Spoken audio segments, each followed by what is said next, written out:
But what Bob did was masterful. He took poems from two of my books, Death Comes Riding and River Country.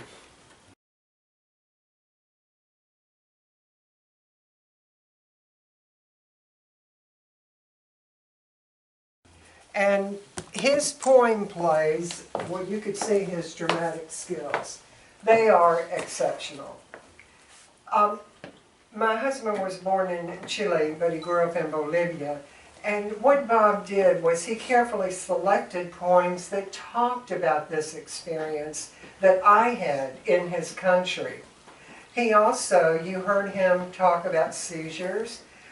We do share something in common. My mother had epileptic seizures, and he brings that out in the play. And also, I had a near-death experience when I was a teenager. Have any of you ever had an experience like this? I rose out of my body, and I looked down on my mother. And do you know what, have you had that, sir? Yes, sir. Yes. And just right at that moment, our family doctor stopped by the house to check on me. Now, would that happen today? And he got me to the hospital in time, or I wouldn't be standing up here right now. Now, for the section that we read, Bob is going to play the role of Patricio, my husband, and I'll play the role of, Bob calls her Amber in the poem play. I should tell you, it's wonderful to be here. The minute I walked in, I looked at all of this artwork. I do work as a visual artist also.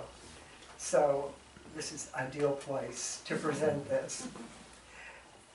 The setting is this: a studio boat docked at a pier in river country.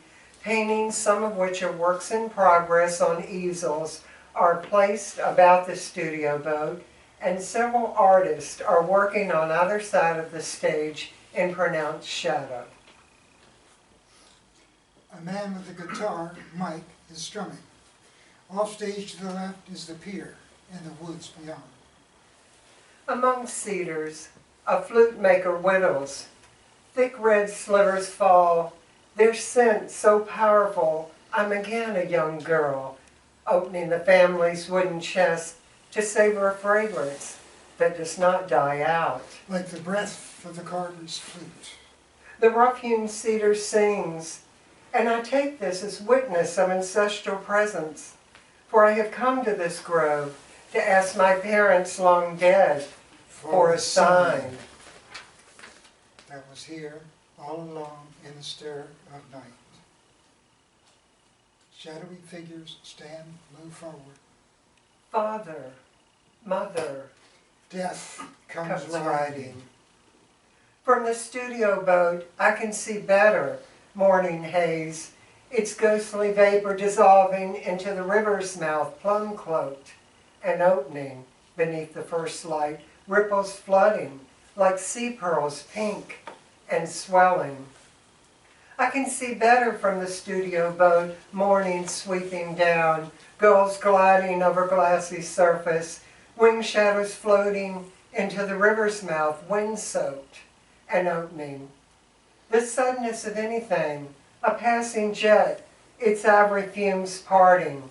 I can see better from the studio boat, morning's masterwork, orchid winging across sky, maker of water diving into the river's mouth, lavender and opening. Sky sails billowing, the day soaring. How easy to become a part of this fertile past, a vast, amazed sky. Gulls billowing their small white sails, caught in impetuous breezes. To be here, beyond a peninsula's tip and a temple of wind, where an inlet's waters wash over my feet, this Chesapeake misting over with the awe of coastlines. I call out from this point as if expecting honey, vanilla, and tobacco from a passing ship to blow ashore in boxes. What is it about the bay that startles the heart? The clouds' wealth opens up, each drop cleansing. All at once I am washed in translucent wine. Old man goes to the river to dry up his sail of woes. He could go if he wanted to. It's just a boat to row, you know. Listen to me now, the Blue River keep on rolling all along the shoreline. Keep us safe from the deep and dark, 'cause we don't want to stray too far. There's my cedar wood, my house on the hill with a garden before it, river all around me. The osprey soars through a cerulean sky, scumbled with oyster pinks and whites. Industrious, he scavenges insect carcasses, sticks, seaweed, swells of twine, drops them between the branches of a dead pine. Melonlight slides over his widespread wings, over talons luring twigs into the lopsided nest. Shifting his weight, he shelters a jumble of cross-thatched twigs, wild house. Sparrows flit in and out of leafy nooks. Back and forth they zip, the hawk oblivious to the goings-on in the basement, to the halo of bugs, ticks, mites, larvae, drawn to fish guts left over from the noonday meal. Back at shore, he shakes off tawny flecks of matter before gathering corn stalks to plump up his bulky home. 4 feet deep this week, deeper next. He boasts to himself, content to live by the river's edge where trout are plentiful. Without father Or mother. What do you remember? I remember rising out of myself and looking down on my body. Do you remember a light? There was no light, no wind, no rain. Rain is a precious thing in its absence of scent or sense. Why are you playing with words? Why should I listen to you? All right, what happened after? After what? The experience of looking down. My mother came to me as if a message from a dream. And then? When I awoke, Yes. and after, when I awoke, I began to receive messages from my mother, from the other side. And then? And then in my mind, my mother became a symbol of moon, of stone, and tide. In sleep, I saw the muddy water covering my feet and rising. A sign of illness, my mother warned. And in dream after dream, the turbulent waters deepened. When I fell ill that sultry summer 30 years back, the marigolds lost their scent and withered. Near death came, and I rose into a cream-colored sky, hovered over the bed, the room airless. The miracle came in an old-fashioned courtesy call from the family doctor, life being simple and honest. So often, someone is there. Always, my luck has startled me. This morning, for example, the cat, sensing sadness, jumps into my lap and needs his paws, so I will praise him. A little gift, my mother called it, whenever the habitual turned wondrous. I pat the cat's sleek fur, the purring so close to what I am feeling, his lick cleansing my forearm, and in the distance, the doctor's careful hold as he lifts me from the bed. Some say love is a river that drowns the tender reed. Some say love, it is a razor that leaves your soul to bleed. Some say love, it is a hunger, an endless aching need. I say love is a flower, and you, its only seed. Pink parasols everywhere. Mountain laurel releases confetti at the feet of 2 bickering cardinals in a seed fight. Snaps one, Chip, chip, cheer, cheer. the other, their red robes slapping the thicket.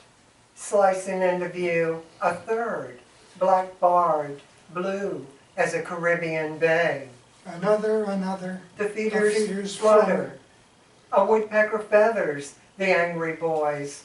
The birds Their Fits and starts linger, soulful, like a rain flurry. Drums are heard, rain, the crashing of lightning. A storm pounds the peninsula.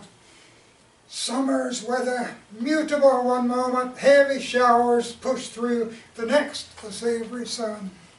Bees leave the gazebo's eaves, swarm toward begonias, their jubilant dance giddy.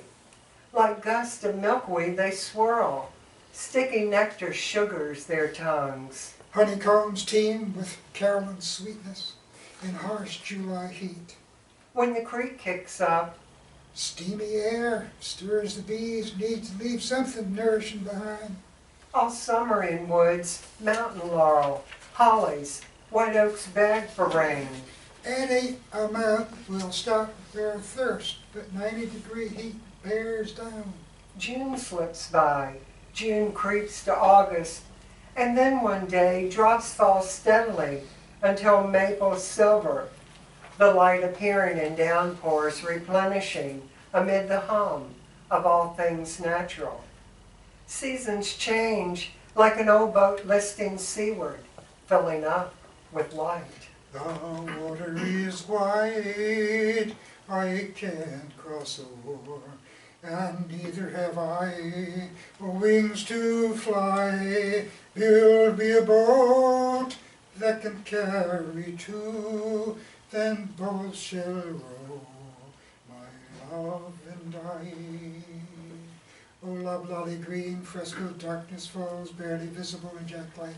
Fireflies lucent blink once again. Oh, love is handsome, and love is fine, and love's the sweetest flower when it's new. But love grows old, and love grows cold, and fades away like a summer's dew. A split second later, mist showers wisteria, catches moisture and furlings, twirl, limbs braiding into ladders. And fades away in the morning dew. The yodeling moon climbs piggish for a slice of time, for an hour or two alone in storied skies, without freewheeling storms. The moon pours over stubs of zinnias, asters, sunflowers that push through lamp-black soil, yielding to night's fragrance, to her gloss and shine. Death comes riding. There's the sound of snow falling, and the hoot of an owl. Near the park, the snow is falling. Carolyn's mother takes a seat on a chair that becomes a park bench. She'll not last the winter. She does not know me, the woman in the thin cloak sitting alone on a park bench. It is winter. Snow barely covers the stones where I stand before a marble fountain. I cup my hands and whisper, if this woman were my mother, she would kneel beside the stones, her dark eyes my own, her voice passing gently through the years. It would be Christmas again, a light snow falling, mother taking me home, I have just been born. My brother and sister return from the woods. Our father has selected a pine, its branches full, needles still moist. Beside the fire, no one mentions there are no presents to open. Father leans over and kisses me. Mother takes my hand. Now, near the park, the woman too old to manage otherwise wraps her hands around a cane, rises slowly, then disappears. She has not heard me whisper or remembered the voice from long ago. She has not seen the star overhead spilling silence over the years. It's the heart afraid of breaking that never learns to dance. It's the dream afraid of waking that never takes the chance. It's the one who won't be taken, who cannot seem to give, and the soul afraid of dying that never learns to live. Lights go down, remaining only on Carolyn, father and mother, return to the chairs. A light discovers Patricio coming into the studio boat with a wrapped painting under his arm. He begins to unwrap it. My husband brings me things. No one can stop him. Is that the O'Keeffe print I wanted? Oh, take down the thing I was painting and put it there. My Bolivian Indian. When first we met on the high plains, we talked through one of those little digital translators bought at a festival. In winter, Yes. in the snow, is the snow river flowing vertically? Or just a river in an anonymous country? You make too much of Are you things. sleeping? No. By anonymous campfires, the hearth fires lingering? Go ahead, annoy me. So rivers in winter drifting, in snow country, Carolyn moves to a painting of a boat in winter. Monet's boats in winter quarters, 1885. What is it about ever-changing light elusive as it falls on bundled grain, altering the way we perceive the sight? Bales lace, the marbleized night hovers above a dappled terrain. What is it about the changing light in moistened fields, the upright stacks shimmering in feathery rain, changing our perception, our sight? Farmers baling hay in late afternoon light witness how fleeting shadows sustain a sunset's fire, changing into night. How a profusion of pink ignites two misted stacks, the sheen like porcelain, changing again the ephemeral sight. Evening's ponzo sows over bright straw stalks, their burnt orange hearts laid bare by a burst of ever-changing light shifting. Perceive it in clear sight? Claude Monet's wheat stacks inspired her poem. Hay bales, Deltaville. Here are a couple of the paintings in the series. Claude Monet, wheat stacks. Snow Effect, Morning, 1891, the Getty Center, Los Angeles. Claude Monet, wheat stacks, Moving Effect, 1888-89, private collection. Lights back up on Carolyn and the O'Keeffe. Lights are also up on the abstract painting by C. Foronda, Sea Light. Foronda, C. Foronda, Gathering Light. Paintings are about the gathering of light, Poems too. even the dark ones. Light and dark, positive and negative space. Photograph penumbra, Time in the river, as they say. my husband and me. Lights come up on yet another painting. C. Foronda and Irene Wood Montgomery, River Country. C. Foronda, Flowers and Wine. Bearded irises appear. Jovints blue and expand their supple wings. Cut, they spread throughout the house in ornamental porcelain. Regal like guardians of dusk, luminous lanterns, they brighten the room. Blue and pink skirted tulips and phlox, shrill voice, trumpet among leaves. On the table, by the stucco wall, they step out dazzling in swift eddies of air. Death comes riding in the gathering light. If I did not love you, there would be no hesitation. A hint of ginger, nutmeg, sage, and I'm nourished on profusion. Wonder which spices heal as well as brisk showers, saucy bird call, honey cinnamon tea. By herb pots I stoop, fill jars marked parsley, rosemary, fennel. For winter I select the densest tufts, soft as bearded irises, as I imagine the expansive moon is to the touch. I'll sprinkle them over salads, meats, fish, these curative dried flecks of summer, marsh aqua, and birdfoot mint. Let me read your poem. Red building and forest. So that is what you are. Down a dirt road, in tangled pines, the windowless building rises, awash in scarlet. Humidity stains the brick facade, tacked over walls, blemished by rain's habitual lashing.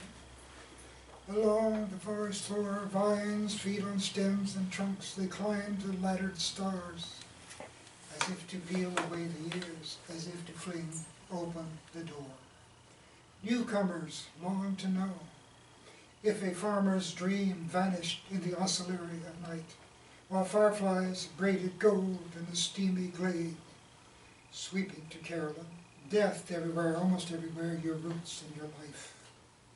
Sometimes it is enough to stand alone in a secluded clearing, to share with no one the comforting calls of quail and doves lifting from the eaves of a shelter, until the loblollies fall in a whip of wind, until kudzu strangles the dirt path and the V-shaped roof. This hidden place will be land's fabled lure, vigorous like earth's blood-rich soil. I am not this blood-rich soil. I didn't say you were. What are you? Clicks her fingers. Lights go out. I should have known you could do that. You look to heaven and speak to your mother. Carolyn steps into the arena she has previously identified as her garden. The years bear down, and again I see you on the floor dying, your body shaking gracefully. A friend breathes air into your sea of lung fluid as if life could turn lavender and bring you back. Why wasn't I there more often to change your destiny? I would have taken your hands into mine, wiped away islands of illness from your palms. If I had a wand's power, I would have made you young and free of the seizures. Mother, I sometimes hear you call from the tree's verdancy. When I capture a bird's song, the voice reassures me you are behind each note. Death comes riding. Mother rises slowly as if uncertain she is living on dead. Not a hint of whistling wind, or storms kicked up drizzle, or noisy beachgoers, their salty backs turned toward clouds. Where has everyone gone? I search for a yacht or steamer, for a tugboat bobbing and yielding to tides. What scared away the creature? A jarring undertow? Did the sand crabs drown in oily froth and gulls thrash in heavens curdled, unkind? Something isn't right. Eagles lost to these starved seas clamor elsewhere for waterfowl. The ocean unleashes its apathy, unlashes its apathy, and softens to sapphire. The horizon, electric as warmth, rises from watery porticos. I pause to see what I missed. The scuttle of shells, a belly of sand between my toes. The need to feel it, marvelous whoosh of surf, breeze, and beach. Already they're returning, the eagles soar, their cries vanishing as eagles in my cupped palms.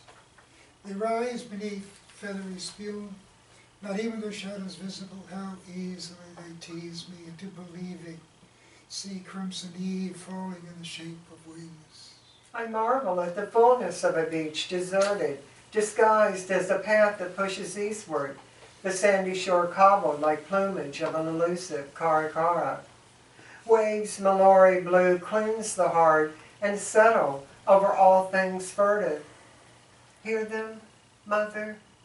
The eagles are headed south. Tonight I will sleep soundly, knowing you are safe. And your husband? Am I safe? Just so. Knee-deep in river country, which you probably dreamed, which you had probably imagined, which you probably knew. Where are you now? I have learned how to breathe in this valley. In what country? Where? In Bolivia, where my husband grew up. After the deaths of your father and mother? Yes. Did you love me all at once? Of course, with all my heart, before I knew your name. Are you back there now? The glimpse of a condor leads me into flight. I am told if I pray, a deity will carry me to the Andes heights. Today, it is enough to stand beneath peaks. Clouds waver like snowclaps ready to melt, and once melted rush into valleys to nourish soil for campesinos who bow down to the Cordillera for sending headwaters and rain. Grain strapped to their backs, llamas stop on riverbanks to drink. I listen to the delicate lapping. I will learn the language of this place. When the night has been too lonely and the road has been too long, and you think that love is only for the lucky and the strong, just remember in the winter, far beneath the bitter snows, lies the seed that with the sun's love in the spring becomes the rose. Thank you.